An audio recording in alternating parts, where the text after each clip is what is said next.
నమస్కారం సిటీ వార్తలకు స్వాగతం. ముందుగా ముఖ్యాంశాలు. గోకుల క్షేత్రంలో ప్రత్యేక పూజలు జరిపిన సీఎం చంద్రబాబు. పేదరిక నిర్మూలనే ప్రభుత్వ లక్ష్యమని స్పష్టం.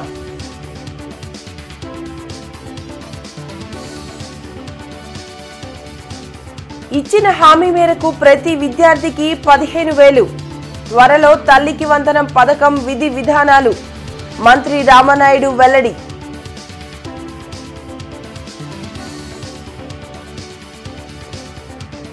ఆగస్టు మొదటి వారంలోగా అన్నా క్యాంటీన్లను సిద్ధం చేయండి. అధికారులను ఆదేశించిన కమిషనర్ కీర్తి.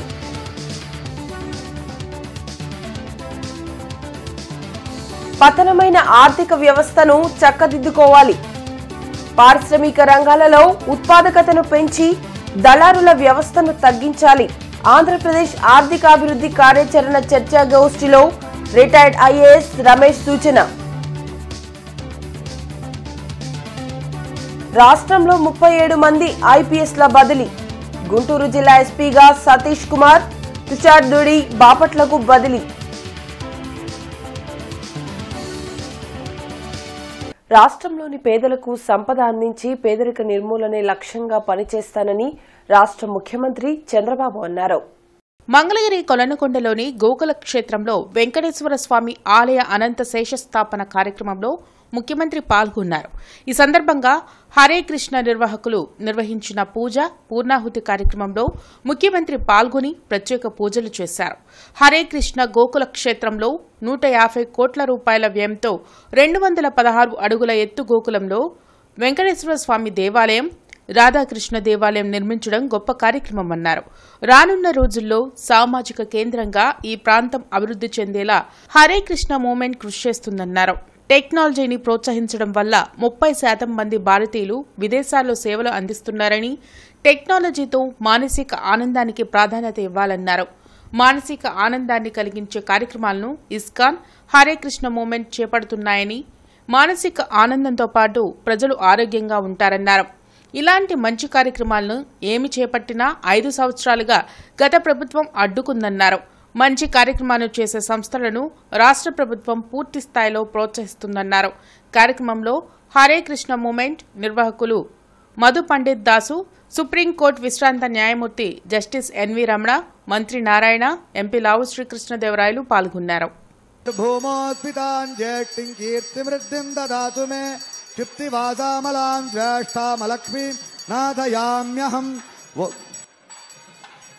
ధ్రువం విశ్వమిదం జగతే ధ్రువాః పర్వతా హిమే ధ్రువౌ రాజా వృజా వయం ధ్రువైర్వ్యదృష్టాః పర్వత ఇవాదృశా హవిః ఇంద్రైరేవ ధ్రువదృష్టాః.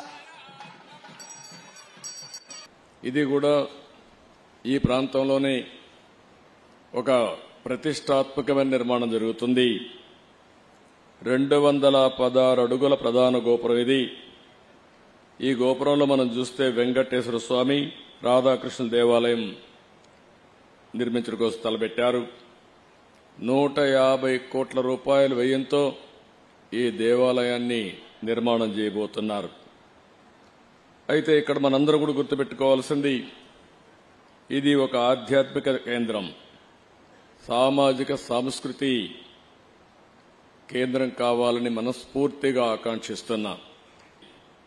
కానీ ఏ పని చేసినా 2 నిమిషాలు దేవుణ్ణి తలుచుకొని నేను చేసింది న్యాయం, ధర్మం అని ముందుకు పోతున్నారు. కాబట్టి ఈరోజు మనకందరికీ ధర్మం జరుగుతా ఉందని చెప్పి కూడా నేను మీకు తెలియజేస్తున్నా. అది నమ్మకం.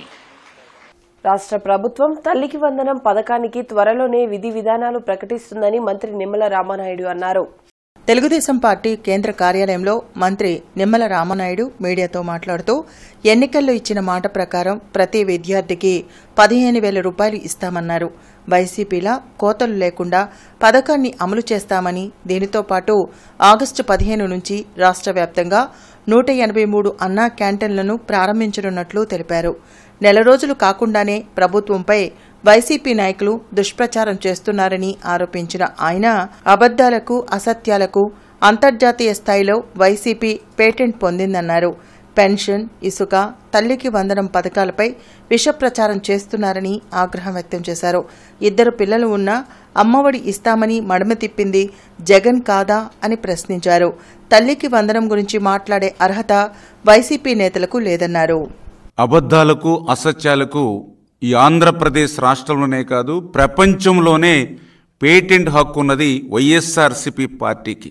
ఏదైతే ఇంకా తల్లికి వందనం మీద ఇంకా మేము ఎటువంటి విధి విధానాలు ఇంకా రూపకల్పన చేసుకోనప్పటికీ, ఎందుకంటే ఇప్పుడు ఏదైతే జగన్మోహన్ రెడ్డి మాట ఇచ్చి మడమ తిప్పి అమ్మఒడి ఒకరికి ఇస్తూ ఉంటే ఎంతమంది పిల్లలకి ఇస్తూ ఉన్నారు, ఆ ఒక్కరికి కూడా ఎంతమందికి ఈ ప్రభుత్వం ఎగ్గొట్టింది. మేము ఏదైతే హామీ ఇచ్చినటువంటి ప్రకారం 2 ఉంటే ఎంతమందికి, 3కి ఇస్తే ఎంతమందికి, ఎంతమంది పిల్లలకి ఇస్తే ఎంత మనం బడ్జెట్లో మరి పెట్టాలి, ఇటువంటి వాటన్నిటినీ కూడా మేము ఇంకా విధి విధానాలు ఇవన్నీ కూడా ఆలోచన చేసి ఈ తల్లికి వందనం ఎప్పటి నుంచి ప్రారంభించాలి అనే దాని మీద ఇంకా మేము ఆలోచన చేస్తూ ఉంటే మరి ఈలోపుగానే తల్లికి వందనం మంగళం పాడినట్లుగా మరి వీళ్ళు విష ప్రచారానికి పూనుకోవడం అంటే చాలా చాలా సిగ్గుచేటు. రాష్ట్రంలో 37 మంది ఐపీఎస్లను బదిలీ చేస్తూ ఏపీ డీజీపీ తిరుమలరావు ఉత్తర్వులు జారీ చేశారు. రాష్ట్ర వ్యాప్తంగా 37 మంది ఐపీఎస్లను బదిలీ చేయడంతో గుంటూరు జిల్లా ఎస్పీగా ఉన్న తుషార్ దూడి బాపట్ల జిల్లా ఎస్పీగా బదిలీ అయ్యారు. జిల్లా కొత్త ఎస్పీగా సతీష్ కుమార్ను నియమిస్తూ ఉత్తర్వులు జారీ అయ్యాయి. బాపట్ల జిల్లా ఎస్పీగా ఉన్న వకుల్ జిందాల్ బదిలీ కావడంతో ఆ స్థానంలో తుషార్ దూడిని ఎస్పీగా నియమించారు. పల్నాడు జిల్లా ఎస్పీగా ఉన్న మల్లికా గార్గ్ బదిలీ కావడంతో నూతన ఎస్పీగా శ్రీనివాసరావును నియమిస్తూ ఉత్తర్వులు జారీ అయ్యాయి. నగరపాలక సంస్థ పరిధిలోని అన్నా క్యాంటీన్లలో జరుగుతున్న మరమ్మతు పనులపై ఇంజనీరింగ్ అధికారులకు టెలికాన్ఫరెన్స్ ద్వారా కమిషనర్ కీర్తి చేకూరి ఆదేశాలు జారీ చేశారు. ఈ సందర్భంగా కమిషనర్ కీర్తి మాట్లాడుతూ రాష్ట్ర ప్రభుత్వం అన్నా క్యాంటీన్లను ప్రతిష్టాత్మకంగా పునఃప్రారంభం చేయనున్నదని, గుంటూరు నగరపాలక సంస్థ పరిధిలోని 8 అన్నా క్యాంటీన్లను ఆగస్టు మొదటి వారానికి వినియోగంలోకి తీసుకురావడానికి ఇప్పటికే 74 లక్షలతో టెండర్ ప్రక్రియ పూర్తయిందన్నారు. టెండర్ పొందిన కాంట్రాక్టర్లు నిబంధనలకు అనుగుణంగా నాణ్యతా ప్రమాణాల్లో రాజీ లేకుండా నిర్దేశిత గడువులోగా పూర్తి చేయాలన్నారు. క్యాంటీన్లు ఉన్న ప్రాంతాల ఏఈలు పనులను వేగంగా జరిగేలా బాధ్యత తీసుకోవాలని ఆదేశించారు. పనుల పురోగతిపై డీఈలు, ఈఈలు ఎప్పటికప్పుడు పర్యవేక్షించి కమిషనర్ ఛాంబర్కి నివేదిక ఇవ్వాలన్నారు. ఏపీని గంజాయి రహిత రాష్ట్రంగా చేస్తామని డీజీపీ తిరుమలరావు అన్నారు. ఏపీ డీజీపీ కార్యాలయంలో అధికారులతో శాంతి భద్రతలపై డీజీపీ ద్వారకా తిరుమలరావు సమీక్షా సమావేశం నిర్వహించారు. ఈ సందర్భంగా డీజీపీ మీడియాతో మాట్లాడుతూ ఏపీని గంజాయి రహిత రాష్ట్రంగా మారుస్తామని, దీనిపై త్వరలో యాంటీ నార్కోటిక్స్ టాస్క్ ఫోర్స్ను ఏర్పాటు చేస్తామన్నారు. గంజాయిని పూర్తిగా అరికట్టేందుకు టోల్ ఫ్రీ నెంబర్ ఏర్పాటు చేయడంతో పాటు ఎర్రచందనం స్మగ్లింగ్ను అడ్డుకుంటామన్నారు. ప్రధాన నగరాల్లో సీసీ కెమెరాలు ఏర్పాటు చేయడంతో పాటు పోలీసుల కోసం కొత్త వాహనాలను కొనుగోలు చేస్తామన్నారు. పోలీసులకు త్వరలో పదోన్నతులు కల్పించడంపై ప్రత్యేక దృష్టి పెడతామన్నారు. గత 5 ఏళ్లలో విద్యా వ్యవస్థను వైసీపీ ప్రభుత్వం అస్తవ్యస్తం చేసిందని తూర్పు MLA Naseer Ahmed, TDP politburo సభ్యులు టీడీ జనార్దన్ విమర్శించారు. పొన్నూరు రోడ్లోని అంజుమన్ ఇస్లామిక్ పాఠశాలలో విద్యార్థులకు పుస్తకాలు, పెన్నులు, పెన్సిళ్లు పంపిణీ చేశారు. నసీర్ ఎమ్మెల్యేగా విజయం సాధించాక అభినందించేందుకు వచ్చేవారు బొకేలు, శాలువాలు తీసుకురావద్దని, పుస్తకాలు, పెన్నులు, పెన్సిళ్లు మాత్రమే తీసుకురావాలని పిలుపునిచ్చారు. ఇప్పటి వరకు 25,000 నోటు పుస్తకాలు, 30,000 పెన్నులు, 5,000 పెన్సిళ్లు వచ్చాయి. ఈ కార్యక్రమంలో తెలుగుదేశం పార్టీ నాయకులు బలరాం, శ్రీనివాసరావు, సత్యం, ఉస్మాన్, ప్రధానోపాధ్యాయురాలు షాహినా తదితరులు పాల్గొన్నారు. తల్లికి వందనం అనే కార్యక్రమం చంద్రబాబు నాయుడు గారు ఎన్నికలకు ముందు హామీ ఇచ్చారు. పూర్వ ప్రభుత్వం ఎంతమంది పిల్లలు ఉంటే అంతమందికి ఇస్తానని చెప్పి మాటిచ్చి మాట తప్పి ప్రజల్ని మోసం చేసి, ప్రజలకి మోసం అర్థమైన తర్వాత ఇంటికి కూడా పంపించడం జరిగింది. అదే ఇప్పుడు చంద్రబాబు గారు ఎంతమంది పిల్లలు చదువుకుంటే అంతమందికి 15,000 ఇవ్వటం జరుగుతుంది. నిన్న మొన్న మనం సోషల్ మీడియాలో చూస్తే వాళ్ళకి పుక్కతోక వంకరని రోజు వంకర రాతలు రాస్తూ సాక్షి పేపర్కి అదే పని, ఛానల్కి అదే పని, ఆ లీడర్లకు అదే పని, వాళ్ళ సోషల్ మీడియాకి అదే పని. మళ్ళా కార్యక్రమమే స్టార్ట్ కాలేదు, అప్పుడే హరికథలు రాయటం మొదలుపెట్టారు. మగపిల్లలకి ఆడుకోవడానికి క్రికెట్ కిట్, టెన్నిస్, బ్యాడ్మింటన్ ఏం కావాలంటే అయ్యి మీ స్కూల్లో మంచి ప్లే గ్రౌండ్లో ఆడుకోవడానికి కూడా అవకాశం ఉంటుంది. సో మీరు చదువు మీద ధ్యాస పెట్టండి, మీకు కావాల్సిన అన్ని కూడా మేము తీసుకొని వచ్చి మీ దగ్గర పెడతాం. చదువుకుంటారా? ఓకే. అంజుమన్ స్కూల్ పేరుని గట్టిగా మీరందరూ నిలబెడాలి. మీ పిల్లలతో మీతో పాటు మీ టీచర్స్ పేరును కూడా, మీ పేరెంట్స్ పేరును కూడా మీరందరూ కూడా స్టాండర్డ్గా మంచి చదువులు చదువుకొని ఒక మంచి పొజిషన్కి రావాలని చెప్పి మనస్ఫూర్తిగా కోరుకుంటూ, ఉపాధ్యాయులు మీరు కూడా ఎటువంటి ఇబ్బంది లేకుండా, మీకు ఎటువంటి ఇబ్బందులు వచ్చినా, ఏ కష్టాలు వచ్చినా మీకు తమ్ముడుగా, మీ అన్నగా నేను అండగా ఉంటాను. మీకు ఏ విషయమైనా నాతో చర్చించవచ్చు, మాట్లాడచ్చు. మనందరం కలిసి ఒకే ఒక ఆలోచనతో, ఒకే ఒక విధానంతో ముందుకెళ్ళాలి. పిల్లల చదువు, స్కూల్ డిసిప్లిన్ అనేది చాలా ముఖ్యం. తెలుగుదేశం పార్టీ కేంద్ర కార్యాలయంలో ముఖ్యమంత్రి చంద్రబాబు గ్రీవెన్స్ కార్యక్రమాన్ని నిర్వహించారు. టీడీపీ కేంద్ర కార్యాలయంలో గ్రీవెన్స్ కార్యక్రమాన్ని నిర్వహించిన ముఖ్యమంత్రి చంద్రబాబు ప్రజల నుండి ఫిర్యాదులను స్వీకరించారు. ఈ సందర్భంగా ముఖ్యమంత్రి మీడియాతో చిట్చాట్లో ఆసక్తికర వ్యాఖ్యలు చేశారు. కాళ్లకు దండం పెట్టే సంస్కృతిని వీడాలన్నారు. ఎవరైనా తన కాళ్లకు దండం పెడితే తాను తిరిగి వారి కాళ్లకు దండం పెడతానని చెప్పారు. తల్లిదండ్రులు భగవంతుడి కాళ్లకు దండం పెట్టాలి, కానీ నాయకుల కాళ్లకు దండం పెట్టి ఎవరూ తన ఆత్మగౌరవాన్ని తగ్గించుకోవద్దన్నారు. నాయకుల కాళ్లకు ప్రజలు, పార్టీ శ్రేణులు దండం పెట్టొద్దనే సంస్కృతిని తన నుండే ప్రారంభిస్తున్నట్లు సీఎం చెప్పారు.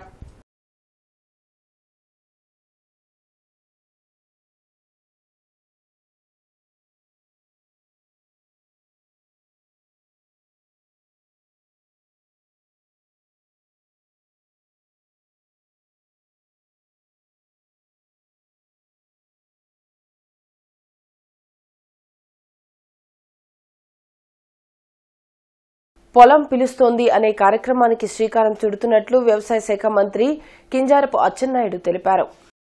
మంత్రి అచ్చెన్నాయుడు ఆయన కార్యాలయంలో మీడియాతో మాట్లాడుతూ, గత తమ ప్రభుత్వ హయాంలో ఈ కార్యక్రమాన్ని చేపట్టామని, తిరిగి మళ్లీ పొలం పిలుస్తుంది కార్యక్రమాన్ని ప్రారంభిస్తున్నట్లు చెప్పారు.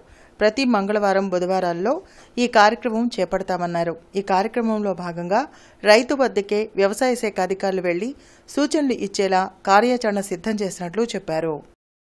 జనచైతన్య వేదిక ఆధ్వర్యంలో రౌండ్ టేబుల్ సమావేశం జరిగింది. రామన్నపేట జనచైతన్య వేదిక కార్యాలయంలో జరిగిన కార్యక్రమంలో రిటైర్డ్ ఐఏఎస్ అధికారి పివి రమేష్ పాల్గొని ఆంధ్రప్రదేశ్ అభివృద్ది కార్యాచరణపై చర్చాగోష్ఠి నిర్వహించారు. రాష్ట్ర అభివృద్ది కోసం అనుభవం కలిగిన రిటైర్డ్ అధికారులు, అనుభవం కలిగిన నాయకుల సేవలను వినియోగించుకోవాల్సిన అవసరం ఉందన్నారు. మహిళా సాధికారతకు పూర్తి స్థాయిలో కృషి చేయాలన్నారు. ఎస్సీ, ఎస్టీ, బీసీ కులాల్లోని యువత ఉపాధిని చూపే విధంగా కార్యక్రమాలను చేపట్టాల్సిన అవసరం ఉందన్నారు. కార్యక్రమంలో మాజీ మంత్రి డొక్కా మాణిక్యవరప్రసాద్, జనచైతన్య వేదిక అధ్యక్షులు లక్ష్మణ్ రెడ్డి తదితరులు పాల్గొన్నారు. అందరూ కాంట్రిబ్యూట్ చేయగలిగినట్లయితేనే సమాజం ముందుకెళ్తుంది. కొంతమంది మాత్రమే పెరుగుతారు, కొంతమంది చాలా మంది మాత్రం వెనబడిపోతారు. ఈరోజు మొత్తం దేశవ్యాప్తంగా తీసుకున్నట్లయితే 1% జనాభానే 44% అసెట్స్, ఆస్తులు, 24% ఏమో ఆదాయం సంపాదించుకుంటున్నారు. 50% కింద ఉన్న వాళ్ళు వాళ్ళకి 4%, 5% ఆస్తులు ఉన్నట్లయితే జిఎస్టీ కడుతున్నది మాత్రం 65%. బికాస్ ప్రజల మీద జిఎస్టీ ఉంది, జిఎస్టీ ఉంది, అన్నిటి మీద జిఎస్టీ ఉంది, ఎవరు లెక్క తీయడం. సో ఇది రెండవది women. Third or the other weaker sections. ఉన్న పిల్లల కోర్సులో అంటే వజ్రం అది నేను సర్టిఫై చేయగలుగుతా. అది వాళ్ళ ఆప్షన్స్లో కూడా నేను చాలా సందర్భాలు చెప్పినాను. అంత కమిట్మెంట్, ప్రతి ఒక్కరికి న్యాయం జరగాలి, పేదవాడికి న్యాయం జరగాలి. మనం 1 hour 2 hour కోర్స్ అది 2 గంటల సేపు మనం ఉన్నాం కదా. అన్నీ కూడా న్యూ ఐడియాస్. మనందరూ వాళ్ళు చాలా చూసి చదువుకున్నాయి, కానీ వారు చెప్పేది ప్రజెంటేషన్ చాలా దూరదృష్టితో ఫ్యూచర్లో ఎలా ఉండాలి, మనం ఎలా ఇస్తే బాగుంటుంది అనేది వారు చెప్పిన మార్గాన్ని రాష్ట్ర ప్రభుత్వానికి అందే విధంగా మనం వర్కౌట్ చేయాల్సిన అవసరం ఉంది. జూలై 11న ప్రకటించిన సీఏ ఫలితాల్లో శ్రీ మేధా విద్యార్థులు ప్రభంజనం సృష్టించారని, అత్యధిక మార్కులతో పాటు అత్యధిక ఉత్తీర్ణత శాతాన్ని సాధించారని సంస్థ చైర్మన్ సీఏ అన్నా నందకిషోర్ తెలిపారు.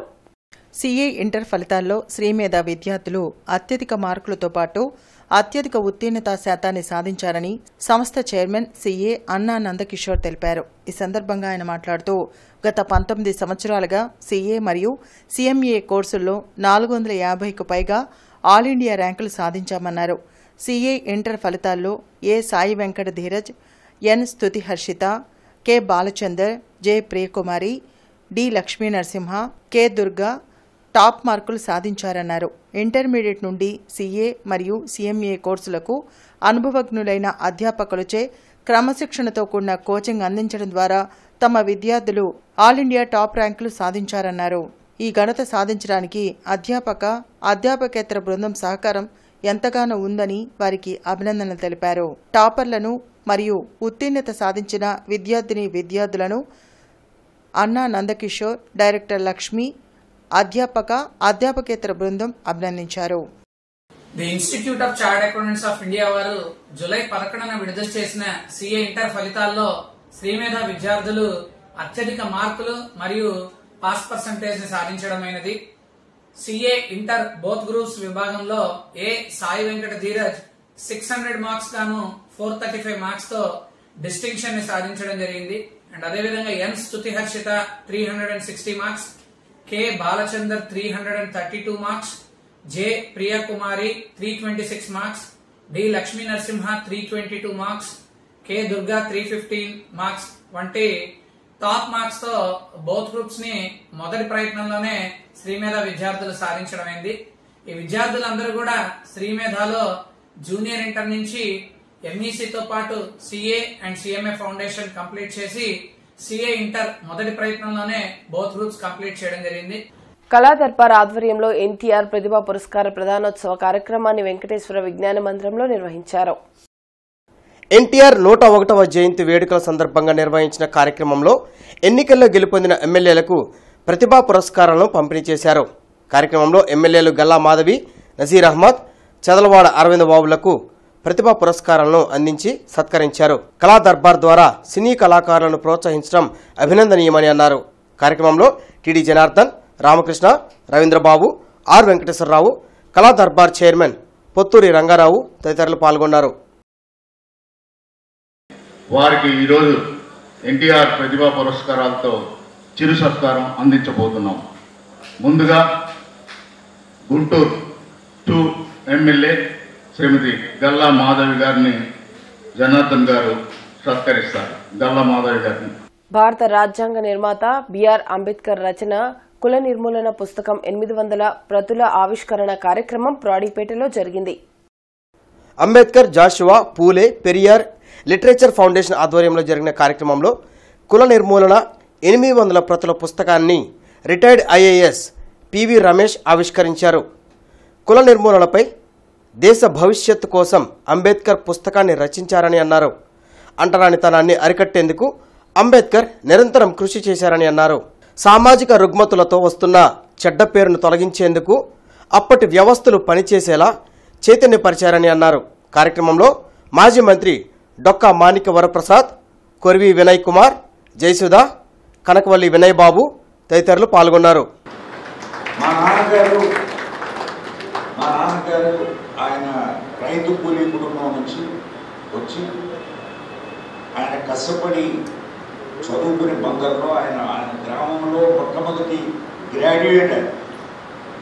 ఆయన ఎప్పుడు కూడా ఆయన లోవర్ డివిజనల్ క్లర్క్గా సెంట్రల్ ఎక్సైజ్లో మొదలయ్యి సూపరింటెండెంట్గా రిటైర్డ్ అయ్యారు. ఆయన ఎప్పుడు కూడా అంబేద్కర్ గారి చలవ వలన నేను చదువుకోగలిగాను, మాకేమీ సహాయం లేకపోయినా కూడా చదువుకోగలిగాను, ఉద్యోగం వచ్చింది అని ఆయన మా ఇంట్లో ఉండే ఆయన ప్రతిరోజు కూడా మాకు ఆంధ్రప్రభ, హిందూ, ఇండియన్ ఎక్స్ప్రెస్ ఆ రోజుల్లో మాకు ఆయన చాలా చిన్న ఉద్యోగం అయినా కూడా అది నాకు జ్ఞాపకం. నగర కమిషనర్, మేయర్ ప్రజారోగ్యాన్ని గాలికొదిలేశారని జనసేన అధికార ప్రతినిధి ఆళ్ల హరి ఆరోపించారు. ఈ సందర్భంగా ఆళ్లహరి మాట్లాడుతూ చెత్తమయంగా నగరం మారిందని, దుర్గంధంతో ప్రజలు అల్లాడుతున్నారని, అస్తవ్యస్తంగా నగరపాలన సాగుతుందని, ప్రజలు ఎలా పోతే మాకేంటి, మేము ఏసీ కార్లు, ఏసీ రూములు వదిలి బయటికి రామంటూ బాధ్యతారాహిత్యంగా కమిషనర్, మేయర్ పాలిస్తున్నారని అన్నారు. 10 లక్షల మంది జనాభా, 2,70,000 ఇళ్లు, 160 కిలోమీటర్ల విస్తీర్ణం కలిగిన నగరంగా గొప్ప చెప్పుకోవడానికి తప్ప పాలనలో మాత్రం సిగ్గుచేటుగా ఉందన్నారు. అంతేకాని ప్రజల జీవితాలతో ఆడుకోవద్దని అన్నారు. ఇప్పటికైనా శిథిలావస్థకు చేరిన ట్రాక్టర్లను, డంపింగ్ డబ్బాలను కొత్తవి ఏర్పాటు చేయాలని, విధి నిర్వహణలో అలసత్వం వహించిన వారిని విధుల నుండి తప్పించాలని ఆయన కోరారు. అసలే వానాకాలం వచ్చింది, ఎక్కడ చెత్త అలా ఉంటే దాని మీద వాలేటువంటి ఈగలు కానీ, దోమలు కానీ, వాటి వల్ల వచ్చేటువంటి రోగాలు కానీ, మలేరియా, టైఫాయిడ్ వచ్చి ప్రజలందరూ కూడా గవర్నమెంట్ ఆసుపత్రుల్లో, ప్రైవేట్ ఆసుపత్రుల్లో నిండిపోయి ఉన్నారు. ముఖ్యంగా డెంగ్యూ వ్యాధి వచ్చి ప్రజలు మరణించేటువంటి పరిస్థితిలో ఉంటే కనీసం చీమ పుట్టినట్టు కూడా లేకపోవడం ఈ కమిషనర్ గారు కానీ, మేయర్ గారు కానీ దురదృష్టకరం.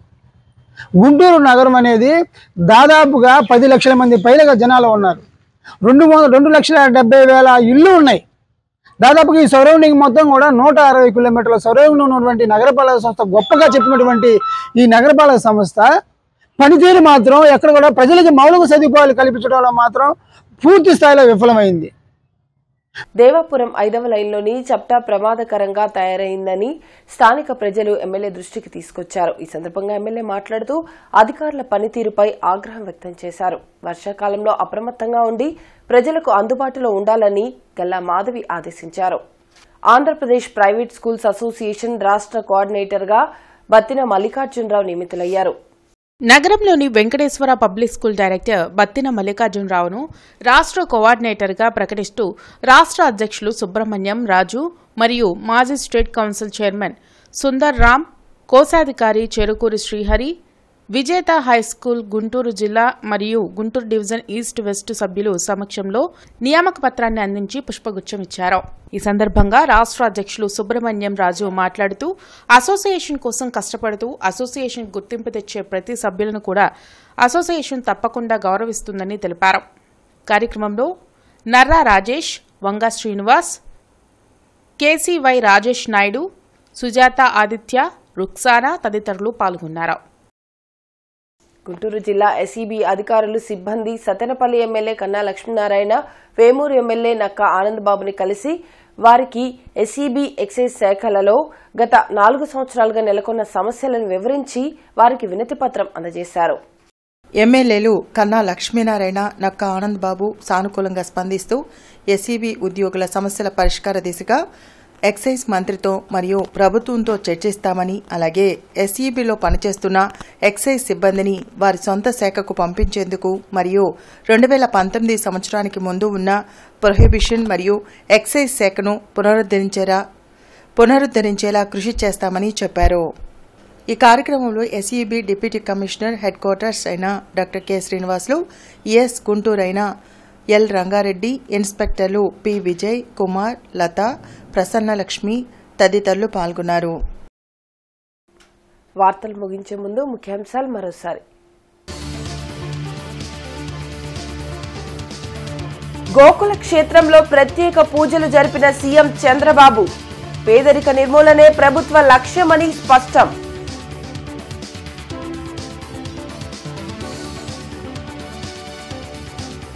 ఇచ్చిన హామీ మేరకు ప్రతి విద్యార్థికి 15,000, త్వరలో తల్లికి వందనం పథకం విధి విధానాలు, మంత్రి రామనాయుడు వెల్లడి.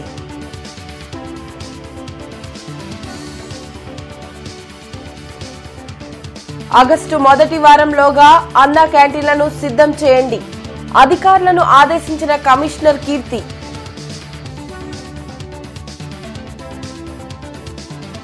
పతనమైన ఆర్థిక వ్యవస్థను చక్కదిద్దుకోవాలి, పారిశ్రామిక రంగాలలో ఉత్పాదకతను పెంచి దళారుల వ్యవస్థను తగ్గించాలి.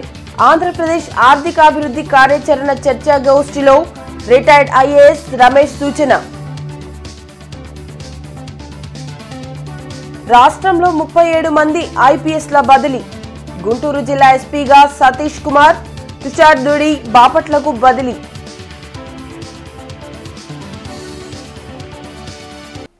ఇవి ఇప్పటివరకున్న అప్డేట్స్. మరిన్ని అప్డేట్స్తో మళ్ళీ కలుద్దాం. అంతవరకు సెలవు. నమస్కారం.